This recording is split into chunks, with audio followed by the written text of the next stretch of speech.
Hey everyone, thanks for clicking on the video. Today we're going to be talking about the car market and just what's new coming out with the car industry. Right now we're in the Crown Victoria. I am taking it through the wash. As you see, not even going to stop and vacuum, just going to run it right through the wash. That is the great thing, like I said, about white cars. You just run through here, don't worry about drying it off, and just keep going. Don't have to worry about any scratches or any of that. Not sure if this light right here in front of me works for when it's time to go, but we will see as we pull out. And it's still not working. So if you ever been through one of these automatic washes, if you take off too early, you have to run over the little thing, which you don't want to do. So it didn't work, but we're good to go. But like I said, back to the car industry, there are a lot of new things. A lot of different manufacturers are, like I said, switching to electric vehicles now. So everyone is jumping on the bandwagon. It has to be done by 2030 to make sure all vehicles are electric that are going to be brand new and sold. And next, man, car prices have really went through the roof. If you're in the market for a vehicle now and you just want anything that's like standard or maybe even a little hint of a couple levels up, you're going to be paying an arm and a leg.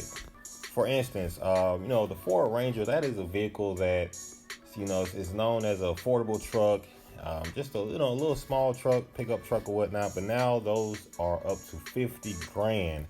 If you get a fully loaded or a special edition one, 50 grand for a Ranger. Never thought I would see that price tag for a Ford Ranger, but hey, those are the prices. I think they start somewhere maybe like around 25 and then they go up from there, but 25 will get you a super basic standard. You won't even get the full cab. You'll get probably like 2 doors and it'll just be super basic. So now just because they throw leather seats in there and a little screen radio whatnot, you end up paying a lot more for the vehicles. I was doing some research on the smaller vehicles, not smaller vehicles, on SUVs, and just seeing what can you get, for maybe like around anywhere from 20 to 30,000. Now they have SUVs, which are really, they look like SUVs, but they're not. For instance, they have a Chevy Blazer. It's super small. My regular Blazer that I have, which is an '03 model, I can fit the bikes and everything in the back and close it down. The new Blazer, they want 20 grand for it, and that's the starting price. And I probably couldn't even fit one bike in the back without having to let the seats down. So, the car industry, they are really making money off of little small vehicles. And of course, if you don't know how it works, you have your basic vehicle, and the basic vehicle is what helps you sell your more expensive vehicle. So what you would do is you would make a smaller vehicle and you would have that set at your base price. And then that helps sell the other vehicles at the higher prices. So if you're on the car lot and you are looking at buying a vehicle and you see a vehicle that says 35,000, and then you say, well, heck, do they have anything cheaper? And you turn around and you look, and then a cheaper vehicle would be something that's super basic that nobody really wants, and it may be like 25 to 28,000. You'll be like, nobody wants that, but that's the cheapest thing. So therefore, the vehicle that is 35 or more looks more appealing, and that is how they sell vehicles.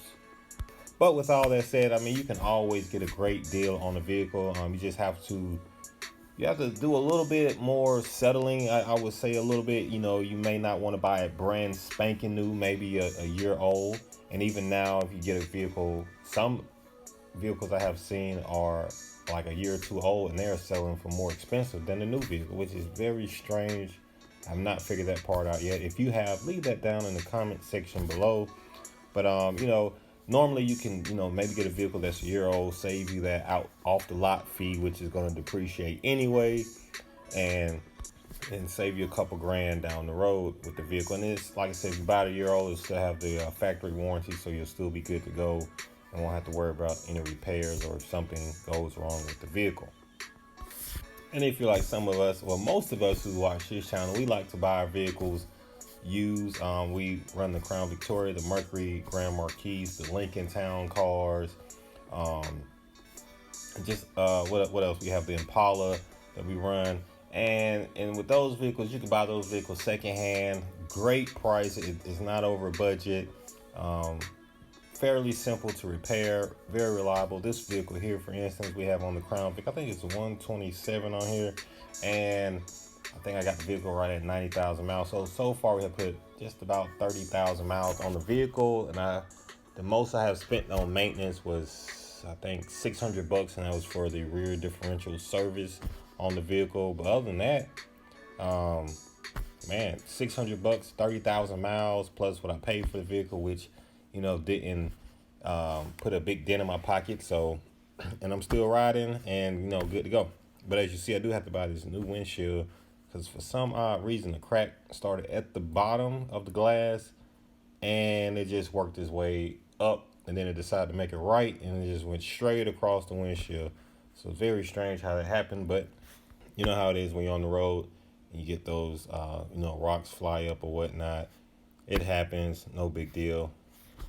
But do me a favor, let me know what you guys think of the car market. Please leave your comments down below in the comment section. Are you looking for a new vehicle? Are you that person that has to go to the lot and get it brand new, or do you like to buy it, you know, used and save some money down the road? Because at the end of the day, all of these vehicles will depreciate.